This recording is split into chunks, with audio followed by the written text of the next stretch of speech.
Hey, something new I'm trying out here. Review in video form. Anybody doesn't know, my name's Torn.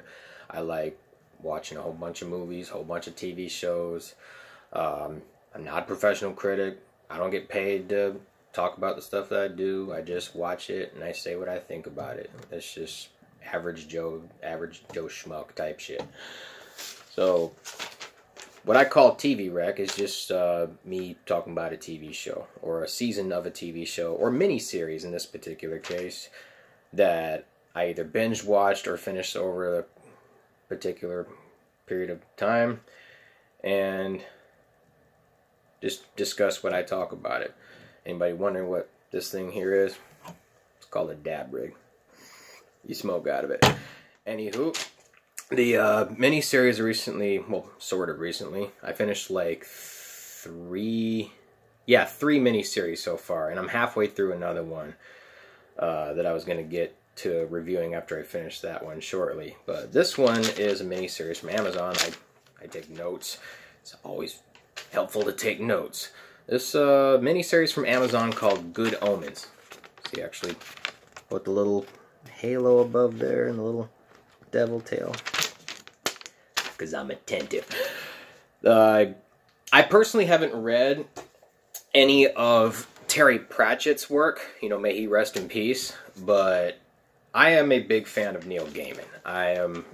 As a writer, I'm very inspired by the way he writes his stories, the way he is able to create fantastical worlds and adventurous tales just seemingly without any effort, and just making them seem so magical and so otherworldly and very entertaining in another sort of sense. I've read a whole bunch of, well, not a whole bunch of his work specifically, but there are a bunch of stuff of his that's adapted into movies. I know Stardust is based on a work of his.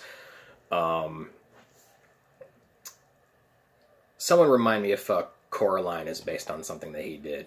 But I know that Netflix, I think, is making a series out of his old comic series, The Sandman.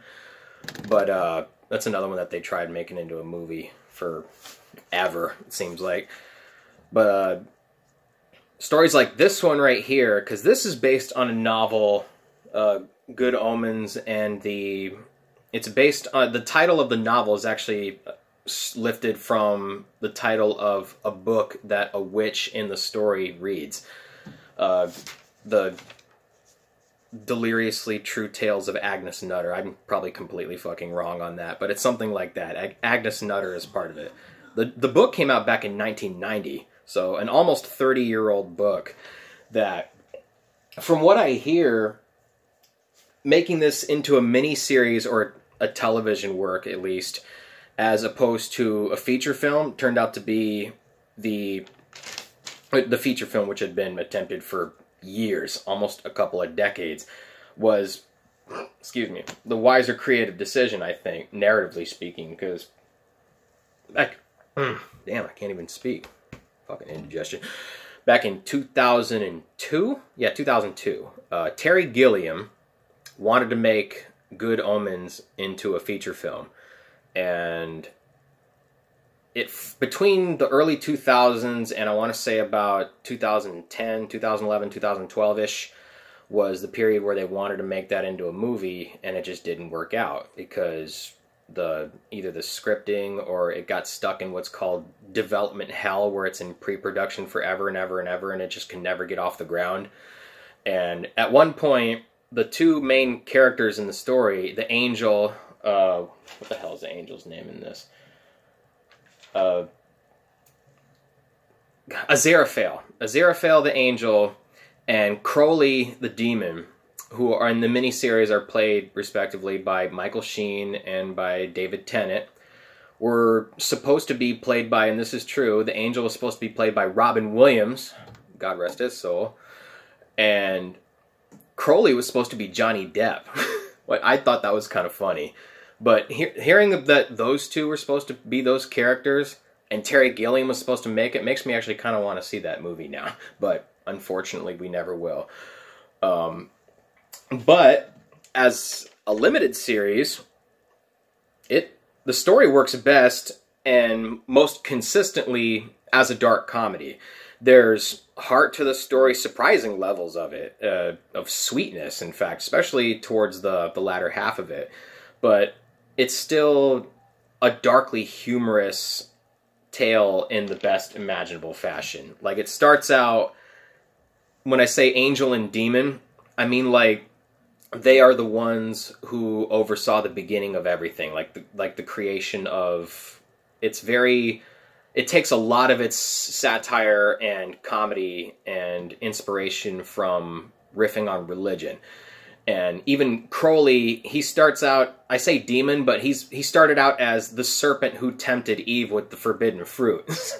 And Aziraphale as the angel who makes a mistake that the angels don't seem to ever let him live down. And the fact that in this world that the demons just look like a bunch of street bums. They look like a bunch of real dirty, real nasty bunch of vagrants who live in these long, dark, fly and shit-infested halls, and there's fungus and barnacles and whatever the fuck. There's one dude who's got a fucking lizard on his head, and I don't know what the lizard does. It just sits there, and it occasionally moves its eye, like... But it doesn't even stick its tongue out. There's a dude that just walks around with a big fucking lizard on his head, and it gets bigger every episode. Like, the lizard grows as he grows. And the polar opposite, you think, oh, the angels must live in what's obviously heaven, a very beautiful, very gorgeous place, which it is. It's very shiny, all these very beautiful buildings and skyscrapers and clouds and wonderful sights. But the angels... This is one of my favorite parts of the show, was the angels are just these uptight corporate assholes. Especially John Hamm, who I loved in this. And his part isn't very big, but it's very funny. And John Hamm, he gets kind of the juggle between a dramatic role and a comedic role. But he plays this role really well. He's the real straight... He acts much less like an angel you would expect an angel to act, and he acts more like somebody's really persnickety boss. Like someone who's just very on the, okay, this is what needs to be done. This is how we want it to be done, and there's no other way we want it to be done. And if you try anything different, we're going to be on your ass on it. We're never going to let you live it down. We are going to treat you like corporate executives treat... underpaid employees, basically.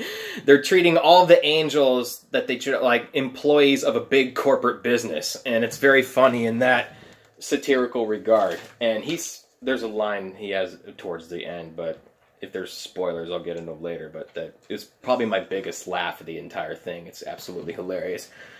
As for the two main characters, Michael Sheen is terrific as always, because I believe the last TV show I saw him as a part of was that Showtime TV show, Masters of Sex. And I think that one had, I want to say 4 seasons? Yeah, I think 4 seasons. I've only seen 3. I love the first 2 seasons of that show. Third one was good, but not as good as the first 2. I never got around to the 4th one, but I heard the 4th one. Is it true that the 4th season of that show is kind of a dip, or... I don't know. Yeah, Michael Sheen was really great in this. Very funny without intending to be, because he's the very well-to-do, very sweet, naive angel who is put on Earth, but him, much like his demonic counterpart, they've been on Earth for so long, and they've known Earth for so many centuries that they've gotten used to it, and they've sort of half forgotten their heavenly and hellish duties, where... Aziraphale, he owns a bookshop in England. Like, he's this really librarian, very bookwormish type of guy. He's very fascinated by knowledge. He loves history. He's nerdy. He's basically like a UK nerd. And Crowley, he cracked me up. I love David Tennant so much. As much as I liked Michael Sheen, David Tennant makes this fucking show. He takes the demon with the heart of gold kind of cliche, and he really runs with it. like, he got used to his earthly role more so than the angel did. Like, every time he steps out of the car, Queen plays. And I mean that literally. Every single time he pulls up in his car, or gets out of his car, or drives the fucking car, a song by Queen plays. Made me... There's a part where he runs over a girl riding a bike. Like, hits her with the car. And then later, when they're dropping her off, drives away playing, I wanna ride my bicycle, bicycle. It was absolutely hilarious. And he's wearing all these really tight pants. He dresses like an 80s rock star. He's got the really slick suits, like the real dark shades, because when he takes them off, he's still got the snake eyes. When they turned him from a serpent into a person, as though the biblical punishment from way back when, he still has snake eyes, so he's got to wear really dark sunglasses everywhere he goes.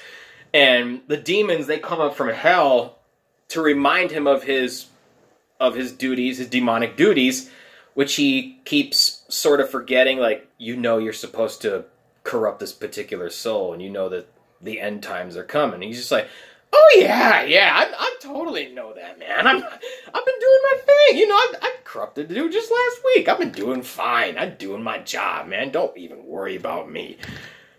But the way that they introduce Crowley and Aziraphale's friendship is probably the best part of the entire thing. It's a really good and surprisingly heartfelt kind of bromance between how this one angel and this one demon over history sort of became inadvertent friends. From, like, the Crusades, finding out that the angel was sent and found out the Black Knight was Crowley. During the... Was it the French Inquisition? Or the French Revolution. French Revolution, where people were being beheaded and shit, and they were both imprisoned in the same place. And throughout history, they just keep consistently running into each other. Ever since, like, Noah building the Ark, and them being kicked out of the Garden of Eden, all the way up to modern day. And they gotta work together to make Armageddon stop, because they're like, we like our earthly selves. We kind of don't want this world to end now, because we've gotten used to it. We enjoy this shit now. And Crowley, even much more so, like I said, than Aziraphale. He's like, I know I'm a demon, I'm supposed to do evil shit, but I kind of like it here. He's like, these people aren't so bad when you're not, you know, constantly trying to demonically fuck with them all the time. And yeah, David Tennant, he made this show shine with Michael Sheen. Like, the best parts of the show are the both of them together, by far. The most charming, hip-ass demon you would ever meet. And surprisingly reasonable. Every time they get into disagreements, more often than not, they agree. Every time you expect them to either bicker or do that sort of, like, 80s buddy comedy thing. And whenever the angel is like, okay, this is what's going down, when he's explaining something to Crowley, and when he's like, this is how it directly affects you, you think in the stereotypical sense, a demon like, fuck you, I don't care, just let it rain fire. But instead, he's just like, yeah, we should do something about that. It makes it so much better that they're actually... But the humor, satirizing or even criticizing religion as a whole, is everything that... It's not just what it's wrapped around, but what makes it work as good as it does. And not just because of all the good personalities acting-wise, but because of the way it's written. Like I said, Neil Gaiman not just co-wrote the original story with Terry Pratchett, but he wrote the 6 episodes for this miniseries. And the director for all 6 of them, I believe his name is Douglas McKinnon. Yeah, and he's a British TV director who I believe worked on shows like Sherlock, and from what I hear, he directed a bunch of episodes of Doctor Who, which is funny because, if I'm not mistaken, David Tennant was one of the doctors. Ah, damn it. Y'all try living with acid reflux. I actually would have liked maybe 8 episodes of this as opposed to just 6 as a miniseries, but as it is, it's still good. It's very solid. It's a tight story. It's a very... Oh, I forgot one thing. The witch, where they meet her, and she's actually the one that he runs over with the bike. You know, I want to ride my bicycle. The witch, in modern times, is funny because they've made her sort of like an environmental activist / conspiracy theorist. And she's got all these articles pinned to her walls, all these magazine and news clippings of like doomsday predictions and stuff like that, because she's got Agnes Nutter's book that predicts everything from the future. Like one of them is one of them said like invest in the book of Job's, like Steve Jobs, like, and then it has a something mentioning an apple, like basically invest in Apple in this period of time and you'll be rich in the future. Which that's not the only sort of darkly comedic little prediction that they make, but there's a whole bunch of them that are either quite clever or just funny. Another actor I liked in this, who I wasn't expecting to be in it, was Michael McKean, who I know mainly from acting as, what's the brother's name on that show? Chuck, on Better Call Saul. He was really good in this, and very funny. He played the witch hunter, or was like the Grand Witch Hunter General or something. The only one of his rank, because it turns out he's like not so subtly mentally ill. Like he just sort of invented this all in his head. And, the young child actors, they're probably, and I don't mean this in a bad way at all, they're probably the most interesting part of the story, and that's because they're coming in and out so infrequently. And I'm not sure how exactly long the novel was, but there are a couple of storylines that do tend to veer in and out. And the one with the Antichrist, and especially the small one with the Hellhound that they get, where it appears as a Hellhound one time, and then it just goes through the rest of the show as this adorable little dog, which was kind of funny, but I never got to see the Hellhound again, which was weird. I'll count that as a nitpick. The Four Horsemen were interesting. You know, war, famine, death, and instead of pestilence, because they said, quote, pestilence is either on vacation or retired, so pollution took its place, which I'm assuming is for the sake of A, social commentary, and B, for better visual effect, because one would think for the things that to level out war, famine, and death, pollution sounds like, because most people don't know, most people not familiar with the Bible probably don't even know what pestilence even means. Like, pestilence, is that what happens when you call somebody to get rid of the bugs in your house? Pollution, the woman who plays her, because I believe 2 of them are women, 2 of them are men. War is a woman, and she's played by an actress I mainly know from The Killing, Mireille Enos. I'm not sure if that's how you pronounce her name, but Mireille Enos. They all drive dirt bikes / motorcycles, and hers is flaming red. She's got bright red hair. Famine is like the opposite of what you would expect Famine to look like. He's just real handsome. He's got a real nice dressed up suit. Got a fresh, clean shave, but he walks into a restaurant and everything just goes rotten. Like, famine just means everybody starves. Pollution, the woman who plays her has got like bright blue and green eyes. Everything around her is garbage and dirty. Like, her face is covered with algae and shit. And death pretty much looks like how you would expect death to look. Like, big skull for a face, Grim Reaper cloak, and all that shit. And they got this little bit where this mail delivery guy, he's got to bring them, each of the 4 horsemen, their packages. It says, okay, your time has come. And the way he has to give each of them their packages is actually kind of funny. And one more thing was, God and Satan in all of this, their roles are very, very small. Like, you don't see Satan until the very, very end for very, very little time. Like, he's there for maybe less than 2 or 3 minutes. And this isn't a spoiler because he's barely there, but he's voiced by Benedict Cumberbatch, which is perfect because Benedict Cumberbatch has a really deep, really, you know, bass baritone voice. He voiced the dragon in The Hobbit. He voiced Khan in Star Trek. He has a really distinct, deep voice. God, who doesn't appear in the show in physical form, but who narrates the entire show, is voiced by Frances McDormand. And I liked her narration a lot. She was really good in this as the narrator, because the unreliable narrator, or in this, the very reliable narrator, because it's God, works because instead of just detailing what the story is going on, you have, you know, occasional humorous interjections from the Lord. So overall, it's a very good show. For a real 6-episode, tight story, dark comedy, some very, very funny, surprisingly heartfelt at points, delightfully blasphemous.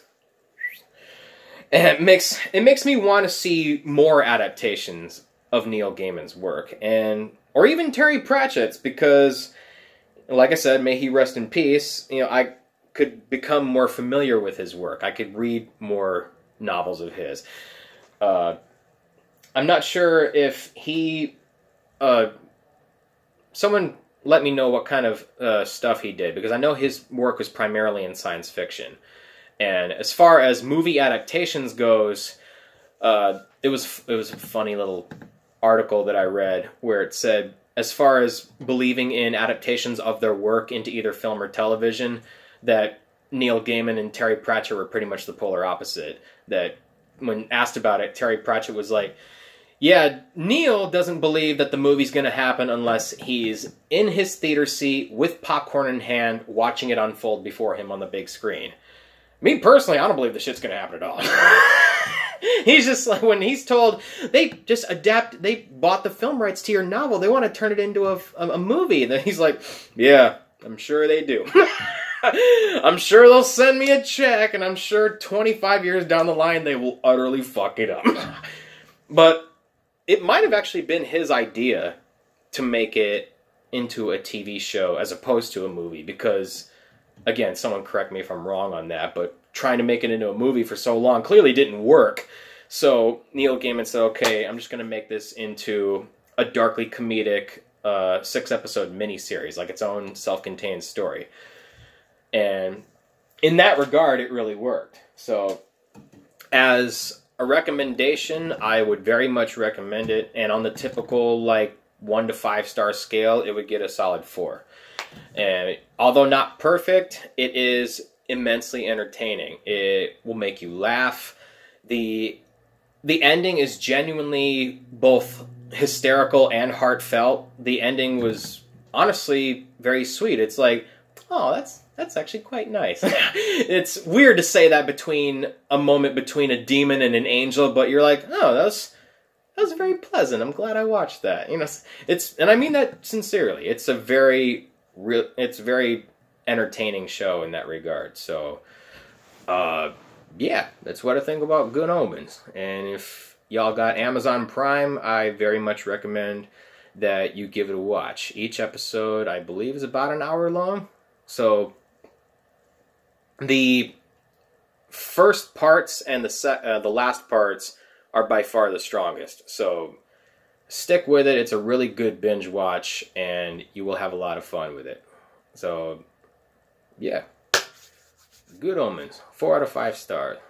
If you got Amazon, go check it out. It's good shit.